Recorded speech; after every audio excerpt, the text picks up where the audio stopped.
লাপাতা উচ্চ মাধ্যমিক পড়ুয়ারা। গত বছরের তুলনায় এবছর প্রায় 2,80,000 উচ্চ মাধ্যমিক পড়ুয়া পরীক্ষায় দিতে বসেনি। কেন?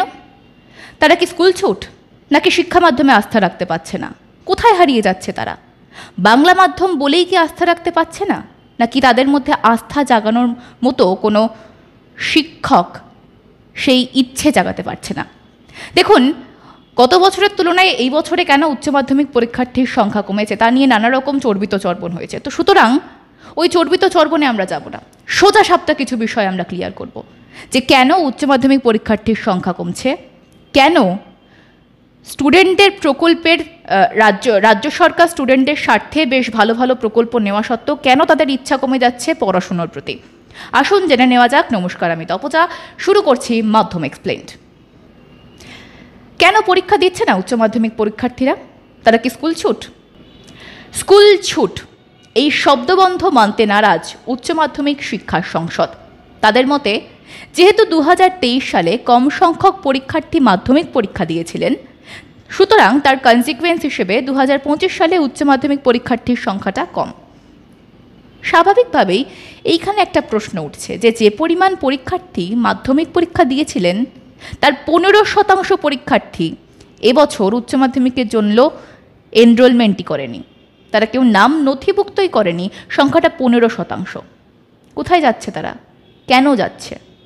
দেখুন, একজন সচেতন বুদ্ধিদীপ্ত মানুষ এবং পরিণত বুদ্ধিদীপ্ত মানুষ হিসেবে যে কোনো কেউ বোধহয় এই সহজ হিসেবটা বুঝতে পারছেন।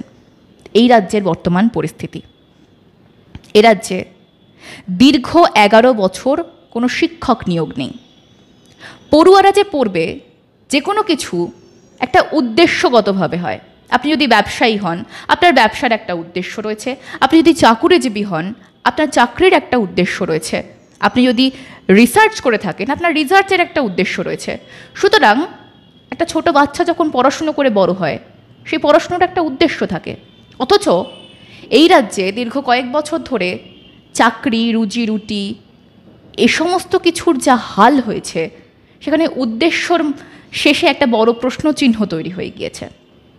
ছোট ছোট বাচ্চারা যখন বাড়িতে পড়াশুনো করে, তখন তারা দেখে তাদেরই বড় দিদিরা, দাদারা শিক্ষা রয়েছে, ডিগ্রি রয়েছে, কিন্তু ঘরে বসে রয়েছে, কারণ চাকরি নেই।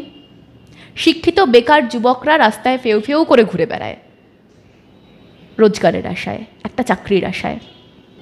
সামান্য নুন ভাত ফুটিয়ে খাওয়ার যে রোজগারটুকু, মিনিমাম রোজগারটুকু, সেই কর্মসংস্থানটুকু এই রাজ্যে নেই।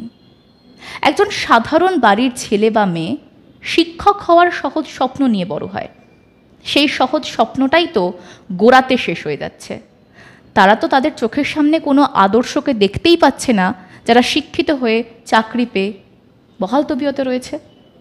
বরং একটা চাকরির আশায় মানুষকে যে পরিমাণ কষ্ট করতে হচ্ছে তা তো আপনাদের সকলের চোখের সামনে। তার উপর দীর্ঘদিন ধরে স্কুলগুলোতে কোনো রকম শিক্ষক নিয়োগ নেই, পার্ট টাইম টিচার দিয়ে কাজ চালানো হচ্ছে। এমন কোনো শিক্ষক যারা স্টুডেন্টদের মধ্যে সেই স্বপ্নটাই এঁকে দিতে পারছেন না যে পড়াশুনো করার আসল প্রয়োজনটা ঠিক কোথায়। হয়তো এখানেই কোনো রকম ফাঁক থেকে যাচ্ছে। না হয় দেখা গেল যে এই বছর উচ্চ মাধ্যমিক পরীক্ষার্থীর সংখ্যা কমেছে, তার কারণ 2023 সালে মাধ্যমিক পরীক্ষার্থী কম ছিল। বেশ, আমরা বরং একটু পিছিয়ে যাই। 2023 সালে যেহেতু মাধ্যমিক পরীক্ষার্থী কম ছিল, সেই জন্য তো উচ্চ মাধ্যমিক পরীক্ষার্থীর সংখ্যা এবারে কম। বিগত কয়েক বছরের হিসেবগুলো একবার দেখে নেওয়া যাক, সেখানে ঠিক কী ঘটেছিল। আমি একেবারে পরিসংখ্যান তুলে ধরবো আপনাদের সামনে। 2020, 2021, 2022 এবং 2023 এই সমস্ত পরিসংখ্যান আপনাদের সামনে এই মুহূর্তে তুলে ধরবো আমরা। 2020 সালে একাদশ শ্রেণীতে রেজিস্ট্রেশন করেছিল 8,10,697 জন পড়ুয়া। সেখানে 2022 সালে উচ্চ মাধ্যমিক দেয় 7,45,730 জন। মানে রেজিস্ট্রেশন করেও মাধ্যমিক দেয়নি 64,967 জন। সংখ্যাটা কিন্তু কমলো। খেয়াল করলেন কি? চলুন আবার যাওয়া যাক 2021-এ। 2021 সালে একাদশে 10,50,762 জন পড়ুয়া রেজিস্ট্রেশন করেছিল। সেখানে 2023 সালে উচ্চ মাধ্যমিক দেয় 8,18,812 জন, অর্থাৎ রেজিস্ট্রেশন করেও উচ্চ মাধ্যমিক দেয়নি 1,97,639 জন। আবারও সংখ্যাটা কমল এবং সেই সংখ্যাটা প্রায় 2 লাখ। সে বছরও কি মাধ্যমিক পরীক্ষার্থী এবং উচ্চ মাধ্যমিক পরীক্ষার্থী এই সংখ্যাটা নিয়ে কোনো রকম গণ্ডগোল ছিল? জানি না। 2022 সালের কথাটা একবার দেখা যাক। 2022 সালে একাদশের রেজিস্ট্রেশন করেছিল 9,13,535 জন পড়ুয়া। সেখানে 2024 সালে উচ্চ মাধ্যমিক দেয় 7,89,941 জন, অর্থাৎ রেজিস্ট্রেশন করেও উচ্চ মাধ্যমিক দেয়নি 1,23,594 জন। Back to 2023। 2023 সালে একাদশে রেজিস্ট্রেশন করা পড়ুয়ার সংখ্যার চেয়ে এবার 45,000 জন কম পড়ুয়া এবার পরীক্ষা দিচ্ছে। 45,000 জন পড়ুয়া কোথায় গেল?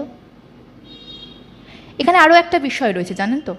পরিসংখ্যান বলছে 55,000 পড়ুয়া যাদের হাতে 10,000 টাকা ট্যাব কেনার জন্য তুলে দেওয়া হয়েছিল, তারা কিন্তু ট্যাবের টাকা নিয়েছে কিন্তু পরীক্ষা দেয়নি। তার মানে এই 55,000 জন পড়ুয়ার পিছনে যে 10,000 টাকা করে ইনভেস্ট করা হলো তাদের পড়াশুনোর জন্য, তারা যে আদেও ট্যাব কিনলো কিনা, তারা আদেও পড়াশুনোমুখী হলো কিনা, সেই বিষয়টা নিয়ে কিন্তু কেউ কোনো রকম খোঁজ খবর রাখেনি। অর্থাৎ জনকল্যাণমূলক বা ছাত্র কল্যাণমূলক নানান রকম রাজ্য সরকার পরিকল্পনা নিয়েছে ঠিকই, কিন্তু পরিকল্পনার সঠিক বাস্তবায়ন হয়েছে কিনা তার কোনো রকম পর্যবেক্ষণই করা হয়নি রাজ্য সরকারের তরফে। অন্যদিকে শিক্ষক নিয়োগ নিয়েও, শিক্ষিত বেকার যুবকদের চাকরি দেওয়া নিয়েও রাজ্য সরকারের সঠিক কোনো পরিকল্পনা নেই। এইখানেও একটা বিশৃঙ্খলা তৈরি হচ্ছে। সুতরাং একজন ছাত্র ফিগার আউটই করতে পারছে না যে পড়াশুনো করবার পর কি হবে। সে তো চাকরি করতে হবে, আর এ রাজ্যে চাকরির যা হাল, সেখানে তো কোনো গ্রোথ নেই। সুতরাং তারা বাংলার বাইরে গিয়ে চাকরি করবার সুযোগ খুঁজছে। বিষয়টা বাংলা মাধ্যম বা ইংরেজি মাধ্যম নিয়ে নয়, বিষয়টা এ রাজ্যে সিস্টেমটা নিয়ে, যে বিশৃঙ্খল সিস্টেমটা তৈরি হয়েছে, যেখানে মানুষের আস্থা তিল তিল করে হারিয়ে যাচ্ছে।